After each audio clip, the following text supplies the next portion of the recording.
January 6th marked a brutal and violent end to the 2020 presidential election, threatening the peaceful transfer of power and shaking the very foundations of American democracy. I was here on January the 6th, and I heard people chanting, you know, this is our house, this is our house. In some sense, that's right. The Capitol, the Congress belong to everybody, but it doesn't belong to 10,000 people who just show up to beat the daylights out of our officers and try to overthrow the government. I came to the worst case scenario that we had been overrun and that they were about to break through and they were going to kill us.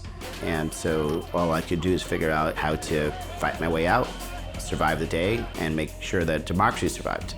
I heard the banging on the doors, and I saw all of us whisked out, and all I could think about was, this happens in other places around the world that are authoritarian, that don't respect the rule of law. This can't be happening in America. It's difficult to imagine that in the United States of America there are folks who would, based on lies, try to violently overthrow a constitutional process. I mean, this is what's happening here, and it should hit us all in our gut pretty hard, right? This was an attempted coup against the United States of America. Some people were clearly spoiling for violence, others weren't sure. I mean, would the President of the United States really try to get them involved in violence? We will stop the steal. But the rhetoric for that crowd become mob was stop the steal. Stop the steal! In other words, interfere with the peaceful transfer of power. It made me sad, it made me angry, and I was heartbroken for our country. This was supposed to be a day of transition. The election was not a close election, and it was a fair election. And so that day and seeing it, it was shocking, it was disheartening, it was devastating. The events of January 6th were horrific and tragic.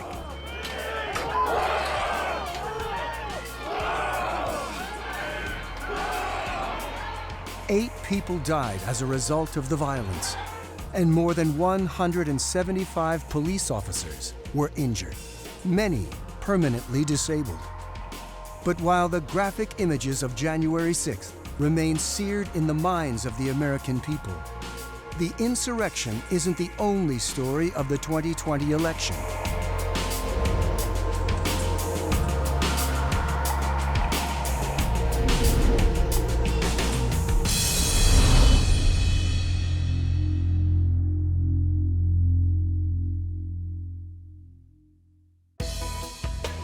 Faced with the logistical challenges created by a worldwide pandemic, the nation's letter carriers and election workers became the unsung heroes of 2020. In the midst of uncertainty, they literally delivered democracy. People depend on the Postal Service for their livelihood, for their health, for their family security.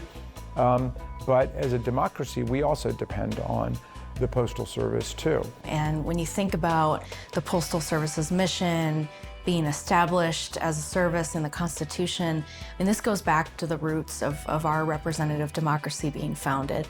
And the Postal Service plays a critical role on the front lines of democracy. And that critical role was front and center in 2020 as the global pandemic wreaked havoc on almost every facet of daily life. In the center of it all was the 2020 election. By necessity, much of the country shifted to voting by mail. The Postal Service and the nation's letter carriers became quiet heroes, delivering democracy for the American people. The letter carriers kept us going through COVID-19 and connected us when, so many things were breaking down, and they got people their medicine, they got people their prescriptions, They made it possible for us to carry out the 2020 presidential election. Mail is one of the most important ways that we communicate with voters. And I think we are reliant on letter carriers to know their customers and to be a really important part of that system. For tens of millions of Americans, their ballots are handed to them not by a poll worker, but by a postal carrier. And we're held together by people in our communities who know us, who serve us and serve with us. And that's what the letter carriers are.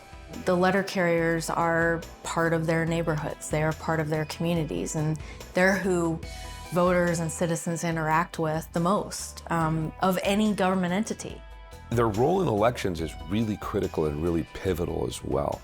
And I think these are people that care, right? And I have faith in our letter carriers as much as I have faith in all of the rest of the professionals who do the work they do to make our society one of the greatest in the world, if not the greatest. They are absolutely critical to making sure that our democracy functions and that voters get the information they need to vote in the election. I believe that the letter carriers are the foot soldiers of defending democracy. They're the ones that will be delivering information, right? The hangers, the mailers, they're the ones that are going to be delivering critical information, your voter registration card or your ballot, and then taking it back and getting it processed in time. They do it all the time for us, no matter what weather and no matter what the circumstances. They understand just how important it is for them to do their job and do it well, and I can't thank them enough. Large-scale voting by mail dates back to the Civil War for members of the military and to the late 1800s for other U.S. citizens living abroad. Oregon was the first state to adopt universal vote by mail in 1995, and 4 other states were holding entirely mail elections prior to the pandemic. Senator Ron Wyden of Oregon has introduced legislation that would take vote by mail nationwide. And vote by mail opened people's eyes up to what it meant in our wonderful system of government to have a convenient way where the ballot shows up at your house. You feel like reading it in the living room, you want to take it in the bathtub. It's up to you. It's the way the American people ought to be able to make judgments about elections in the comfort of their home. Voting by mail is safe and secure. At election centers throughout the country, each ballot is processed using multiple layers of safeguards. Every single thing that we do is in bipartisan teams. So once we have a ballot, it is never alone with a single person. And we have a chain of custody at every step in the process as we're processing that ballot. So once a voter drops their ballot off, a bipartisan team is going to pick it up, and that's going to start the chain of custody. Then it's going to make its way back to our ballot processing facility in Golden, Colorado. Then it goes through our world-class sorting machine, and it's looking at the signature to verify that the signature actually belongs to the voter. If the machine is not able to verify the signature, then it goes to human election judges who are looking at signatures, or maybe all of the signatures that we have on file, to make sure that it's actually that voter that voted that ballot. Once we're able to verify that that ballot was voted by the voter and they are who they say they are, then a bipartisan team is going to go through and separate the envelope, which has the person's name on it, from their actual ballot. So that keeps their vote secret. We don't know how anybody voted. And again, it's done in bipartisan teams. Then it's going to go to tabulation, where it's scanned in, and we can finally count all of those votes and get results out starting at 7 p.m. on election night. It's safe and secure. There's so many security measures that are built in to voting by mail, starting with the safety and security of the United States Postal Service and the National Association of Letter Carriers, period. We trust the folks who we have trusted for years and years and years, and all kinds of business happens in the mail. It's a very healthy system. It's a solid system. It's the last mile for many, many of life's most important things. And those letter carriers really care, particularly when it comes to this. You know, many of them are veterans. all of them are, as far as I can tell, dedicated to their work and the people that they serve. I know I've had plenty of conversations with postal workers where they have had that understanding that they know that that ballot is like gold and they need to treat it that way. Letter carriers are dedicated to serving their customers day to day, but even more so when it comes to ballots and election mail. The letter carriers of NALC Branch 82 in Portland have been proudly delivering ballots for nearly 30 years. You get to deliver democracy. I can't think of anything to be more proud about being a letter carrier, is getting out and yeah, it's your, yeah, it's always one of the best. It's a hard day. Delivering all those voters pamphlets and delivering all that extra mail is not easy, but it definitely makes you feel proud at the end of the day. Voting and the ballots are super important. Mail is super important. We have to do what we're supposed to do, and we take extra measures with the ballots. That's a responsibility that everybody signs up for when they become a letter carrier in the United States Postal Service. And election season, just like everything we do, you know, is a special time, and we have added responsibility. And just knowing that we are part of democracy out there, about people being able to vote and choose who they want, it's amazing. I mean, who would have thought I would ever be part of that? So it's a pretty cool thing, and I take it seriously. All of us do. The nation's letter carriers successfully delivered election mail in both 2020 and 2022, allowing Americans to safely cast their ballots. But the country's political landscape has become deeply polarized, resulting in serious threats to our democratic foundations. Conspiracy theories, lies, fake news, and AI manipulation have fostered public distrust in both government and elections. And citing no evidence whatsoever, mail voting has become a prime target for lies and disinformation. Mail-in voting is totally corrupt. Get that through your head. There was no inspection of a single mail-in ballot. If you have mail-in voting, you automatically have fraud. Anytime the mail is involved, you're going to have cheating. Those mail-in ballots could have been written the day before by the Democratic Party hacks that were all over the convention center. This is going to be a fraud like you've never seen. I think it's utterly ridiculous. Yeah. Any postal employee would know that that's a federal crime. It'd be the most foolish thing to do with any mail, not just ballots. Exactly. I mean, I've never seen it. To risk your career and your livelihood and how you support your family, it seems it's an inexcusable act, and yeah, it's tough to hear stuff like that. What do you think, Randall? Well, it's a fireable offense, first of all, so I think that's ridiculous.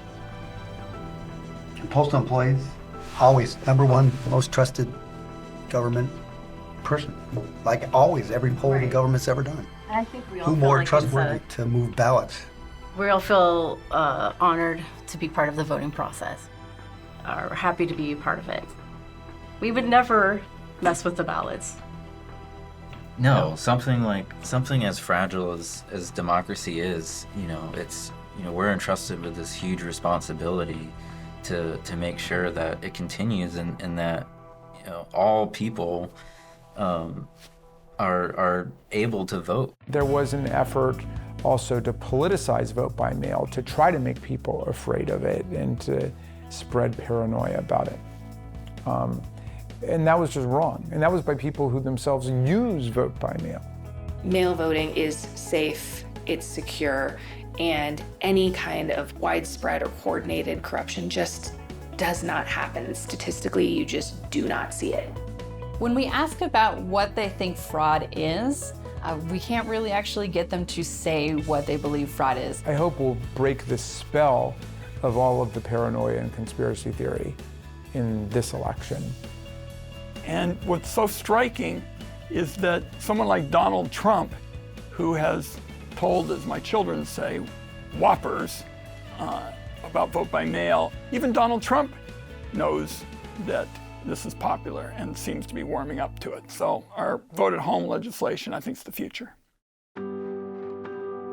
NALC is a founding supporter of the National Vote at Home Institute, a nonprofit organization that works to promote and expand voting rights. Its message is that voting by mail is safe, secure, efficient, and convenient. I don't think that the National Vote at Home Institute would have gotten started, let alone continued and thrived the way that we have without the financial and just organizational support of the NALC. The voter's advantage really comes in when they can sit and contemplate their choices. They can do the research at the kitchen table. Voters love it. They have more time to research issues on their ballot. What voting at home does is it centers the voter, and it really makes democracy about making that right to vote truly a right and truly as easy as possible for as many people as possible. So we've seen that we've actually got a more educated electorate. You can sit down, make your choices, and then mail your ballot in at your leisure. That is much more sensible for voters than just that one shot of election day. So I think everybody wins if we're voting by mail. The fact that we were able to have an election in the middle of a pandemic and we were able to count the votes and clearly have transparency that there was no fraud is something we should be proud of as a country. I think it's really important that candidates that run for office perhaps spend some time learning about the process before they speak about it or spread lies about it, because it does have a detrimental impact on American citizens. Democracy is a work in progress. It is not guaranteed. In 1787, Benjamin Franklin was asked whether the newly drafted Constitution would provide a monarchy or a republic. "A republic," he answered, and famously added, "if you can keep it." Given the present state of politics in America, Franklin's remark is haunting. But thanks to the dedication of America's letter carriers, the foot soldiers of democracy, there is reason for hope in the fight to keep the republic strong. You know, we've been blessed for a long time that the vast majority of the people embrace the democratic ideal and embrace democratic institutions and also the idea of democratic progress. But democracy is under attack all over the world, and all of the dictators and strongmen are rooting for the destabilization of democracy in America. Our forefathers imagined a group of people governing rationally. They imagined a group of people governing with logic and thoughtfulness, with humanity, not malice, not to be mean to those guys or mean to those guys, but that we're all in this together. A sort of more genteel space, you know, not this sort of rough and tumble dive bar attitude towards governing. That's not helpful, it's not mature, it's not useful, and it is destructive. We can do one of two things. We can be complacent and sit back and watch and see if it happens, or we can say, not on my watch. And we can make sure that the laws of the land are adhered to. So am I worried? Yes, I am worried. But I do have faith. I think the American people see it. And I think they see the potential downside. And that gives me hope. We each in our country face a question. That question being, what kind of country do we want to live in? A country of freedom, compassion, and rule of law, or a country of chaos, fear, and hate? The beauty of our democracy is that we each have the power to answer that question when we vote. And when we vote, we make our voices heard. I mean, I want to say hello to the 7,000 letter carriers, and I want to say thank you for the amazing job that you're doing to keep our democracy going, to keep our market going, to keep the economy moving, to keep society connected. You're the glue of America. My message to the nation's letter carriers is thank you. That's my first message. Thank you for everything you do every day. Thank you for being a part of the postal system. Thank you for delivering for America, and thank you for delivering democracy. The letter carriers are a unique breed, and they're kind of the behind-the-scenes sort of glue that binds. What I would say to the letter carriers is thank you. Your partnership makes this work, right? We would not be able to get ballots to everybody and get all of the other election communication out to voters without you. For us in Colorado, letter carriers are the key to a successful election. I just think they pretty much have a size 7 halo for all the good they do in our communities, and I'm very grateful. These are folks that we trust. My dad used to say when we were kids, when everything looks hopeless, you're the hope. And I'd say you letter carriers are very much the hope for America today, so hang tough.